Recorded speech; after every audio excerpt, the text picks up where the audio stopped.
So hi everybody, my name is Lukas, as you said. I work for Erlang Solutions. I've been at Erlang Solutions for 14 years, a long time, almost since it was founded, a long time ago. I've been at Ericsson as a consultant there for the last 10 years, something like that, working with the Erlang OTP group. They're doing various things. The last, 8 years or so, I've been doing stuff in C, the Erlang virtual machine, the compiler, various things about tracing, distribution, lots of different things within Erlang OTP.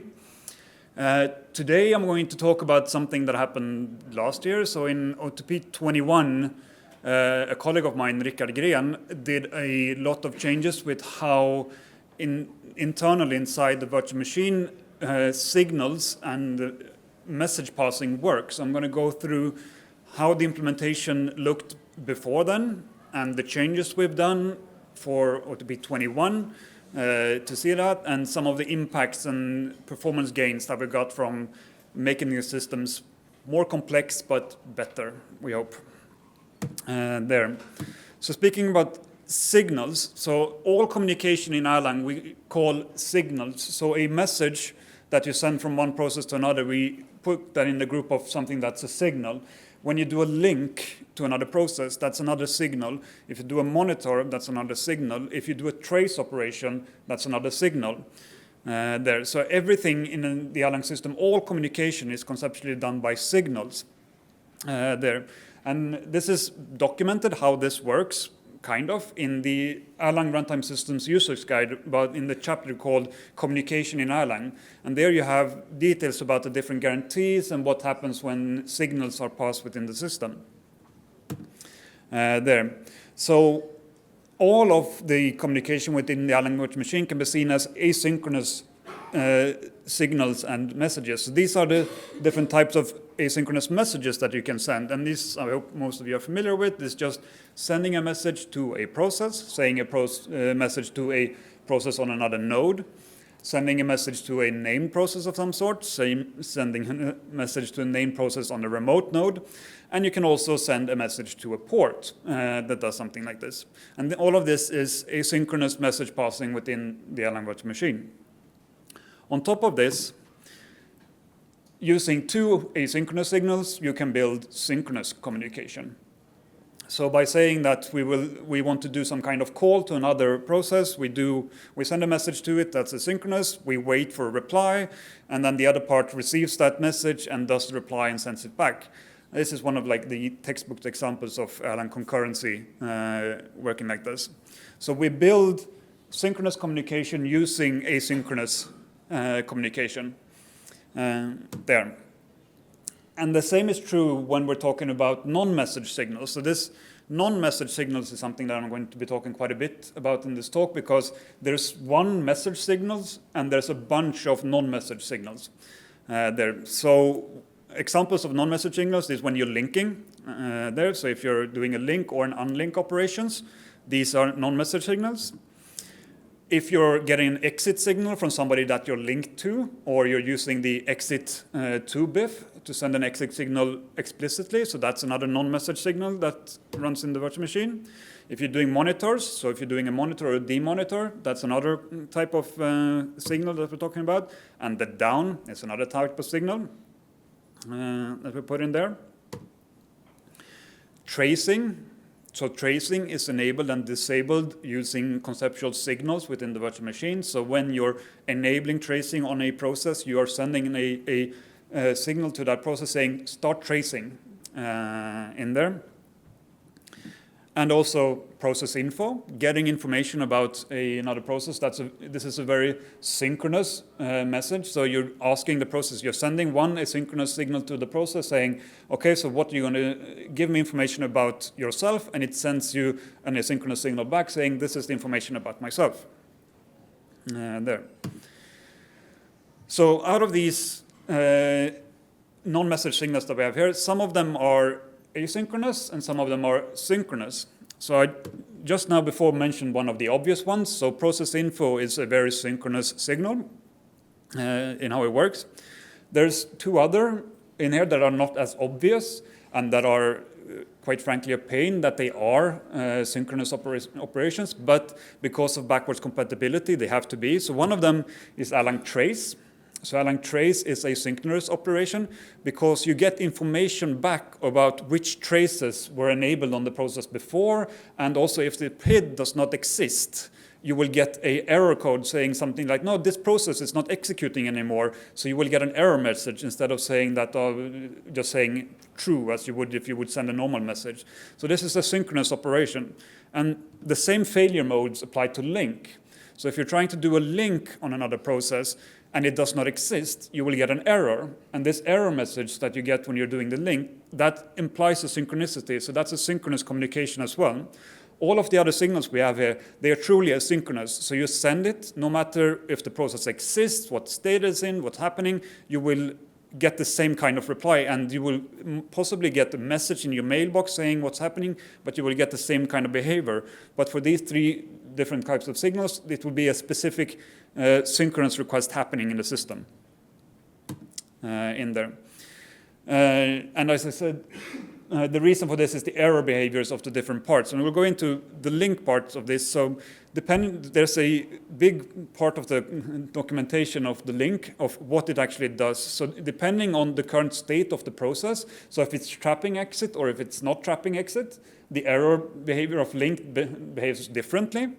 And also if it's a remote process or if it's a local process, this behaves very differently. And this is just the way that it happened to be implemented in the 90s. And this is what we've had to live with since then, because if we change these things, we change the semantics of these calls, and people's code tend to break when we change these things in there. So just to give you an example of how it works, so if you're spawning a process saying P1 spawning there, and then you wait a while in your shell, and then you do a catch link P1. So we're linking to P1 after it's terminated. We will get an exception out of the link call. So it will say no proc, you get an exception, and the process calling that thing will crash in there. While if we spawn this fun on a remote node saying that, this is a remote PID, and we do the exact same thing, the call returns, yeah, true, link successful, no problem, but we get an exit signal back. So we have a difference in behavior depending on the different parts, and the local link call is then synchronous, while the remote link call is asynchronous. Very infuriating, but that's the way it is. There's also, when talking about signals, we're talking about a signal ordering guarantee that's inherent in how we communicate, so that we know what guarantees we have. And this is again documented in the same place, so communication in Erlang in the Erlang Runtime Systems user guide. So if an entity sends multiple signals to the same destination entity, the order is preserved. So if A sends a signal S1 to B and later sends signal S2 to B, S1 is guaranteed to not arrive after S2. So this is the gist of all of the communication guarantees that we have in the virtual machine and also in the distribution. So the same guarantees apply when you're doing distributed Erlang as when you're doing local Erlang. In these parts. So just to show you how it works. So A and B will arrive there, and then it's guaranteed that first A will arrive and then B will arrive to P2. But if we set up something like this, so A is sent to a proxy process that is then sent to P2, and then B is sent directly to P2, we don't have any ordering guarantees, so first A can arrive, then B, or we can get the reverse, first B and then A, so they can be reordered. In a local Erlang virtual machine, it's very unlikely, but you never know what happens in there. And non-message signals fit into this message order guarantee as well. So for instance, a process info asking which messages has the other process received fits into the same scheme. So when doing, if we first send a message A, and then we do a process info request, and after that we send message B, it is guaranteed that the P2 process will first see A, then it will get a process info, and then it will get a B. So these signals ordering guarantees are not only for messages, they are for all signals in the system. So as an example, if we do this piece of code and we run that, so we spawn a process that just hangs and waits for messages. We send A to the process, we do the process info messages, and then we send B, and then we return the messages. This function is always guaranteed to return only A in that message box. So it will never see B. B will never go ahead of the process info. It will go in the order, since we're communicating from one process to another process. If there's more processes involved, it gets more complicated, but when talking between two processes, this is what happens. And that's the same for all different kinds of non-message signals, so it's the same for tracing. So if we send A, enable receive tracing, and then we send B, it will be the same thing. So we will only receive B. I've done a typo here, B at the end. So the receive trace. We will never get the receive trace of the first message that was sent before. So the message ordering guarantees are all in the non-message signals as well. So let's talk a bit about how messages were sent before OTP 21. And this before OTP 21 means roughly between, I would say, R10 possibly to OTP 20. So since 2004 to 2018, roughly that time period, the implementation has stayed almost exactly the same. And then we completely redid it in 21. So in there. So the implementation of the message queue is that there are two linked lists of messages, one external mailbox and one internal mailbox. They can look, for instance, something like this. So you have an external one and you have an internal one. You have a pointer to the first object and you have a pointer to the last one so that you can insert at the end efficiently. And then you have the same exact structure on the external one. We have a pointer into what message we're currently inspecting. So when we're doing a receive, when we go into a receive clause, we start with the pointer pointing to the first message, and then if it doesn't match, we go to the second, the third, the fourth, and so on. And we have a pointer there saying which one we're currently doing, and if we find a match, we remove it. The reason why we have two different message queues there is because they're protected by two separate locks. So the external message queue is only taken by by processes sending messages to this process there, and then it's taken very briefly when moving messages from the external to the internal mailbox, while the internal mailbox is never taken by other processes, and that's kind of the main lock of the execution of that process there. So if we, for instance, were to execute this receive E, okay, so we're looking for the E in the stack, it would check B, and then it would check C, find that C does not exist, and then it would move the external into the internal. So it will take all of the messages in the external mailbox, move it into the internal, and at this point it has to take the external lock. It would clear out the external mailbox, and then it would just continue executing until it finds the place where it needs to, the message it needs, and then it removes that message and resets everything again and starts over from the next point. So this is a very simple algorithm compared to what we're seeing next here. Links and monitors. So links and monitors have also changed quite a bit since we're in OTP 21. And before then, the implementation of links and monitor was basically a lock protected one red-black tree on each of the processes. So we had one red-black tree sorted on the sending process and one on the receiving process of a link, sorted on the PID of the process that was doing the linking in there. So, and this red-black tree contains both the target and the origins. So if we had a link, because links are bidirectional, we will have both the process that called the link and the other way, vice versa. And the same thing is true for monitors. They worked exactly the same way, because we both need to be able to remove monitors from the process that is doing the monitoring, and we want to be able to trigger the monitors from the process that is being monitored. So we need to keep these structures in both places.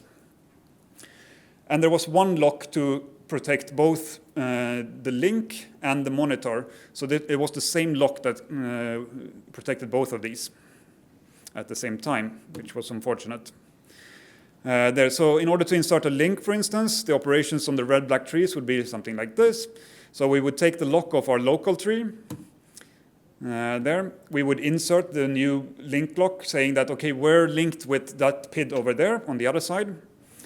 Then we would have to take, then we would take the link lock of the remote process on the other side, and then insert ourselves into that tree while still keeping the locks.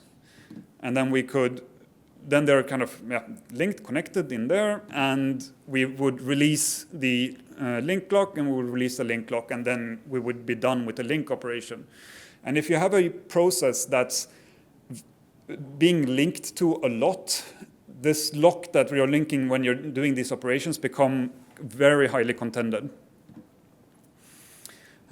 So to summarize, so before OTP 21, we had two linked lists, one external mailbox, one internal. For non-message signals, so they were protected by specific locks for different specific functions. There was a red-black tree for links and monitors, and for all of the other things like tracing and process info and all of these other things, there were a lot of ad hoc implementations, just kind of, we need to do this functionality, let's cobble something together and see that it works, protected by lots of different locks, and there were various problems with those in there. So as an example to see something that's to follow along here, I'm going to use the same example that Brian used in the presentation just before here. So simple gen server call. This is the code that you have for a gen server call. The interesting part for us is that it does a monitor, then it does a send, and then it does a demonitor. So doing a monitor to start with, it takes two locks, and it inserts in two red-black trees. So we're taking two locks, and we're inserting in two red-black trees. When sending a message, we're taking one lock and doing an insert in a linked list. And then when we're doing the demonitor, which we have to do afterwards, we're taking the same two locks again, and then we're doing two red-black tree deletions from these trees. So we end up taking 5 locks with 4 red-black tree updates, and one linked list operation.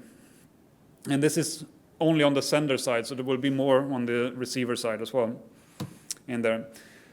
And these red-black tree ops can become very expensive over time. So if you're having a single bottleneck, a single process that you're fetching some configuration from or doing lookups throughout the thing, or if it's a supervisor that you're inserting a lot of children under that are being linked to it, it becomes highly contentious, this lock that it's being in there.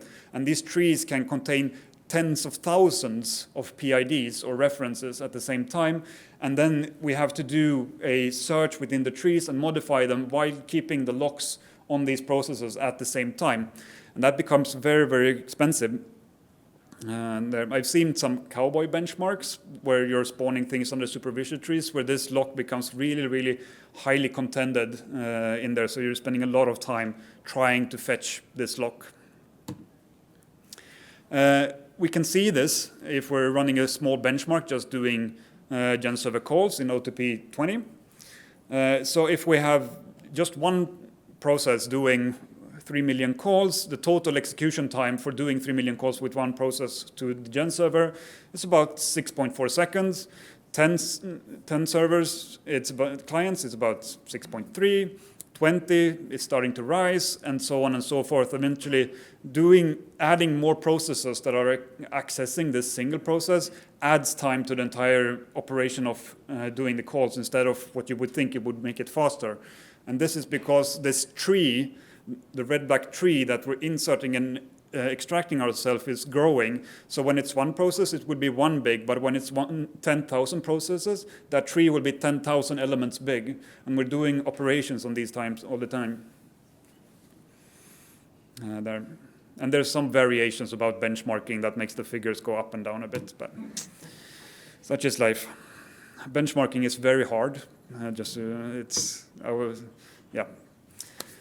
So, after OTP 21, so we did a lot of changes in there, and we're continuing to do some changes, but not as much. So what we're doing there is that we have one external message queue for all signals, so one external signal queue. So we're putting all of the different signals and non-message signals inside of this external message queue, instead of having just message signals in there. So we will have monitors, links, process info, and trace changes within the same message queue in there. And this is protected by one external lock. And then we will have an internal queue where we have cleaned away all of the different non-message signals, and that's only message signals. And this is works the same way as in the OTP 20 implementation. It's just a simple linked list that we consume messages on and do the matching. And then we have a middle message queue that we have introduced in between.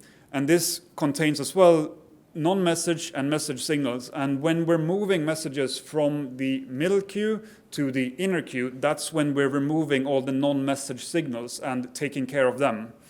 So that's at the point where we're getting the different actions for these things.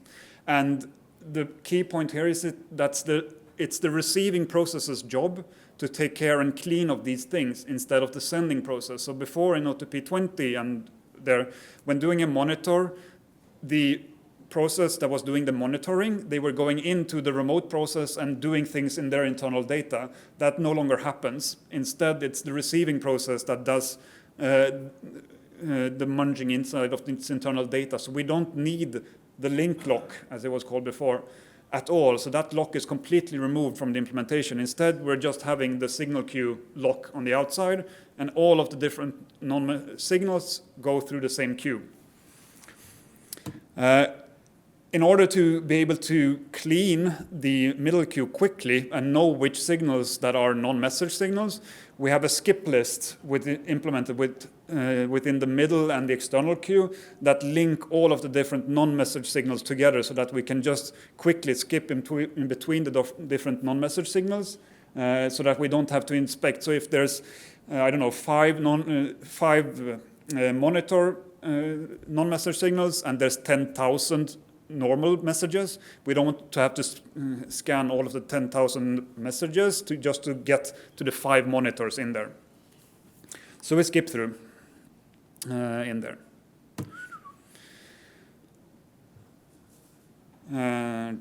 Yeah, so messages and non-message signals in outer and middle queue. So I'm reiterating myself apparently. Let's see. And these are the different kinds of non-message signals that we put into the non-message signal queue at the moment. So link, unlink, exit, monitor, demonitor, down messages, group leader, is process alive, process info, suspend, resume, trace changes. I think those are the ones that we have now. We have a couple of internal signals that we send in between processes, like we have an internal RPC call that we can do in between processes and these things, but these are the ones that are exposed out to the user in there. There might be a garbage collection signal as well, forget. So all of the inspection BIFs now, instead of taking a lock and doing the work immediately, they all behave as if you would write the program yourself in Erlang. You would have to send a message to the other side and then wait for a reply. So this is great for the performance of the system as a whole, but for that specific operation, the latency will increase dramatically. So for some of these operations, so when benchmarking parts of these things, you could see that the operations themselves are doing a process info get messages on a large message queue with lots of different signals and so on. It could take up to, I don't know, 10, 20 times as long to do that operation, but the entire CPU usage of the system would have been much lower in the meantime, because you don't get the contentions and all of these things in the process up there. So we're sacrificing the inspection BIFs and the performance of those things in order for the system as a whole to move forward more quickly. So monitors have gone through quite a big change in this part as well. They are a lot more efficient than they were before 21. So the implementation Implementation of monitors has been broken up, so it's no longer 2 red-black trees on each side. Instead, it's going to be 1 red-black tree on the local side and a doubly linked list on the remote side. This because when on the local side, we use the ref in order to do the Erlang demonitor. So we need to be able to look it up through the reference. So you're doing an Erlang monitor, you get a ref back, and then you do an Erlang demonitor, and we want to be able to find that reference quickly, and then we need a tree in order to search it. On the remote side, the only time we actually care about traversing the structure is when the process dies. So then we just traverse all of the different monitors that we have in the doubly linked list and send all of the messages back in there. Or if we're doing a demonitor in here. But the trick now that we've done is that we've kind of embedded information in the sending process about where in the receiving process that we need to look for this monitor. So we can just, as it's a doubly linked list, we can just delete it from that doubly linked list without having to traverse any of the trees. So it will look something like this. So we do a monitor on the remote process. We need to create something in our local tree. We don't need to take any locks because nobody else is messing with this tree than ourselves. So it's a completely lockless operation. So we insert it in there. We create a monitor signal message that we send to the other process. We put it inside the mailbox on the other side there and in the external one. At this point, we need to take this lock for a very short time. So we're taking the lock, doing a linked list insert, and then releasing the lock. So we release the lock again. And then we convert the monitor signal that we sent into the element that we put inside of the doubly linked list inside there. So we're not doing any extra memory allocations or anything like this. So we're putting in there. And then we've created the monitor link in those. And in fact, the target and the receiving monitor is the same memory allocation. So it's the same thing. So we're creating this thing that we need to put in the local red-back tree, and then we have the doubly linked list things and the signal inside one memory element. That's how we can, when we demonitor, know which one to remove on the other side. In there. So the demonitor, we remove it in the local tree, and we use this thing that we've allocated to send the demonitor message to the other process, and we know which memory area it is, so we send it, we put it in there, and then we can just find it in the doubly linked list, and we remove it from there. So instead of having to do five different red-back tree operations, taking a lot of locks and different things, we're doing 2 lock takings, 1 memory allocation, and sending some signals around in there. So to summarize a bit here, so the signals, we have 3 linked lists instead of 2. External mailbox, middle mailbox, internal mailbox. We use a skip list to skip between the messages so that we can find non-message signals quickly. The non-message signals don't have any locks anymore, so all of this lock taking that we had to do before, it's all removed. We have a red-back tree for linked monitor. We have a doubly linked list on the other side for monitors. Links still have to work with red-back trees on both sides, because you can link on one side and unlink on the other side. So you have to be able to connect these in the same way, but since monitors are unidirectional, you only have to do a monitor and demonitor from a single process. So that works out much better over there. Let's see. So measuring these things, I wouldn't have shown the first slide if there wasn't an improvement in the second one. So there's as you can see, it still becomes a little bit worse at the end down here, but it's still a lot better than it was before, because it was taking 19 seconds. So it's still not perfect scaling, but it's getting there in different parts. So some other benchmarks. So we run at OTP. We run continuous benchmarks on everything we push all the time of our different branches. So in this particular benchmark, we have lower is better, and we have OTP 21 here. So this is when the change for these, for the link changes. So the monitor changes went into master, and this is the main branch of OTP 20, and then down here we merged, released 21. So we merged the branches together, and then they assume. So it's about for this 4 times performance improvement, which is nice, which is basically what I showed up here for some of this. I don't know, basically. This is another benchmark that just spams links.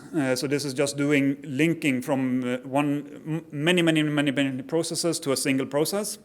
And this has gone from 3,000 to 12,000, and here higher is better, just to confuse everybody. So the higher is better here. So we're at about 4 or 5 times better for this as well. So that's nice in there.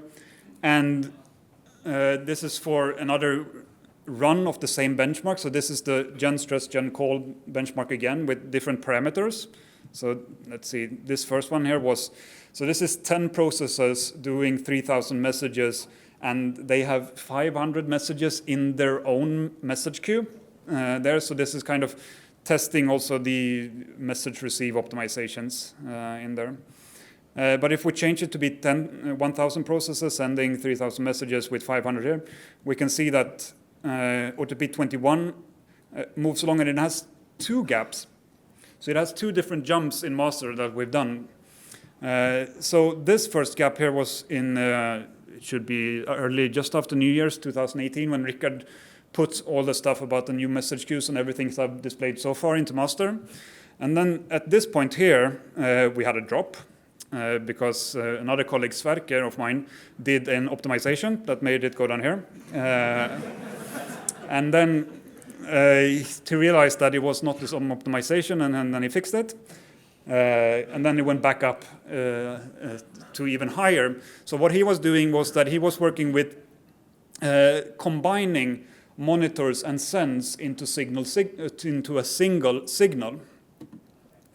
In there. So what we do in the virtual machine at the moment is that we detect when you're doing, so this is a common pattern to do a monitor and then a send directly afterwards.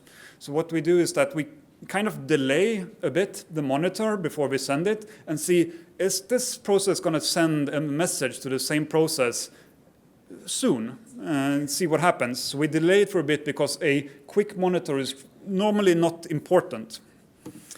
In there. So we delay it until the next message is sent. And if the message that is being sent to the same process, we just piggyback the monitor message on the actual message that's being sent. So we're taking the external message queue lock one less time, we're allocating memory one less time, and so on and so forth. And this is what this bump in there shows. So if the target process is the same, we combine the signal. If they are not the same, then we send the monitor signal as normal, and then we send the message signal as it should to the other side. There. And we also send the monitors if the process happens to be scheduled out. So if no messages is being sent until the process is getting scheduled out, then we send it there. There's a couple of other scenarios when that happened as well. So.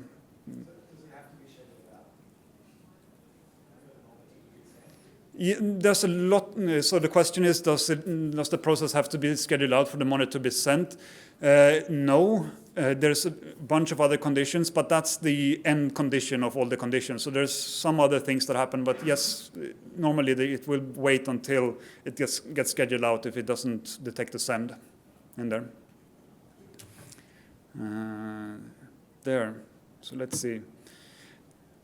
I think I'm done. I have no idea how much time I have left or something, but any questions on that?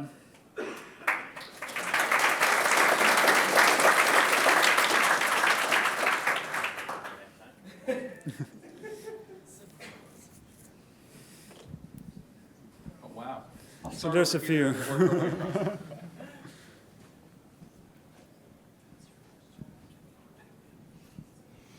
Okay, so you said that you have a skip list for non-message signals, And you also keep in the middle queue both the message and the non-message signals.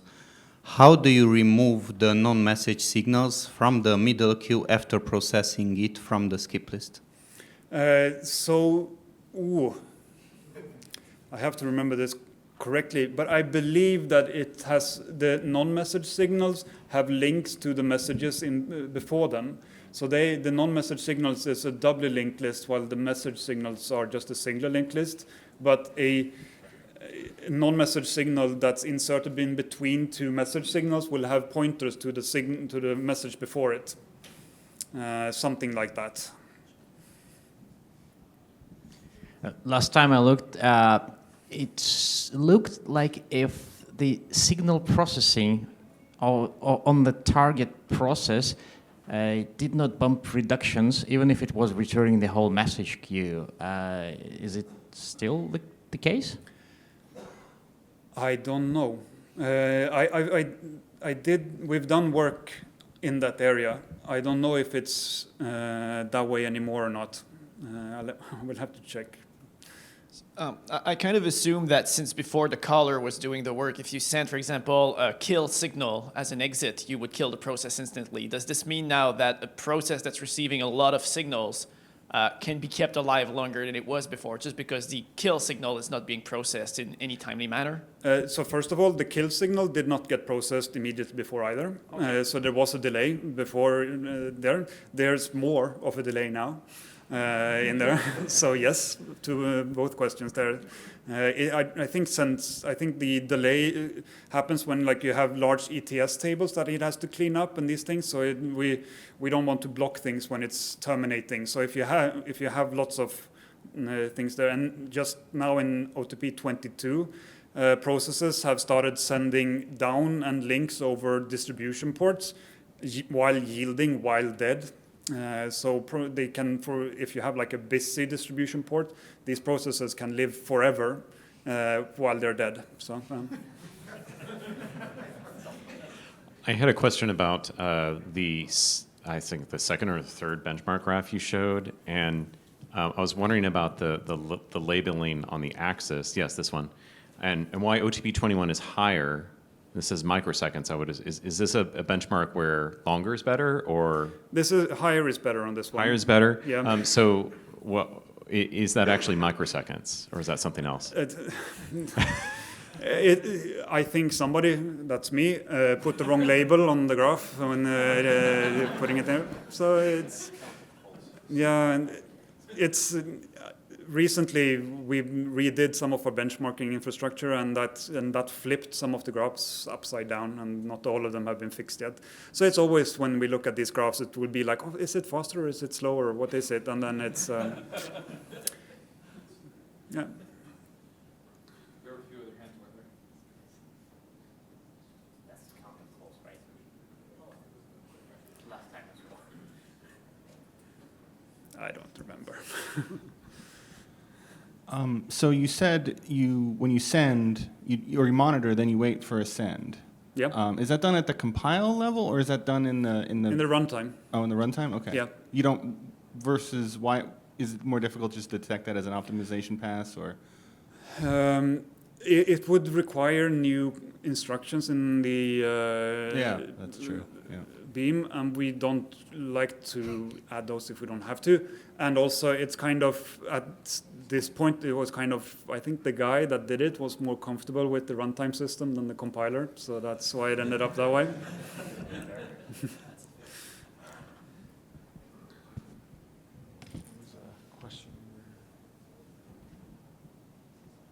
On the demonitor case in the remote, Yeah.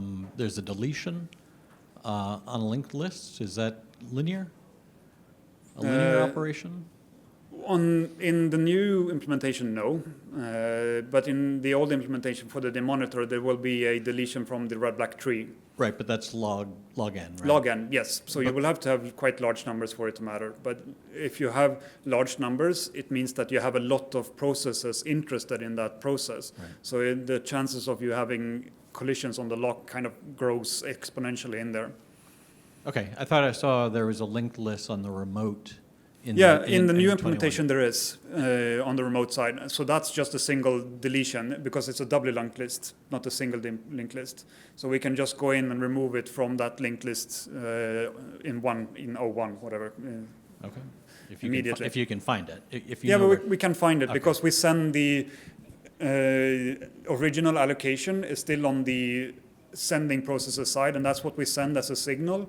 So we're part of the same memory area, and then we know where we are, and then we find the different places and remove it.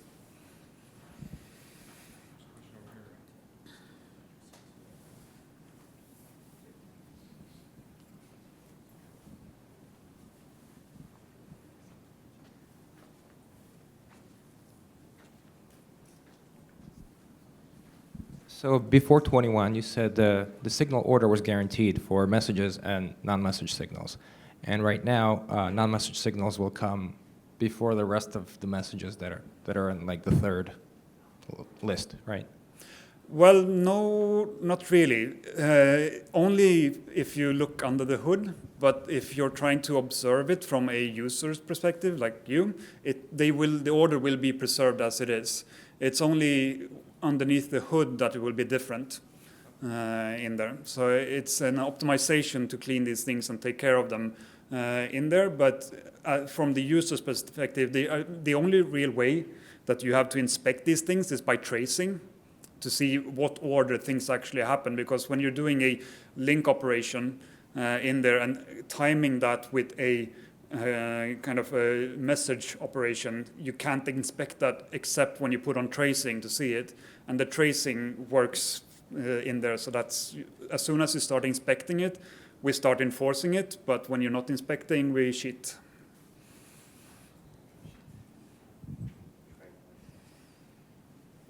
I think we have time for one more. All right, thank you, Lukas. Thank you.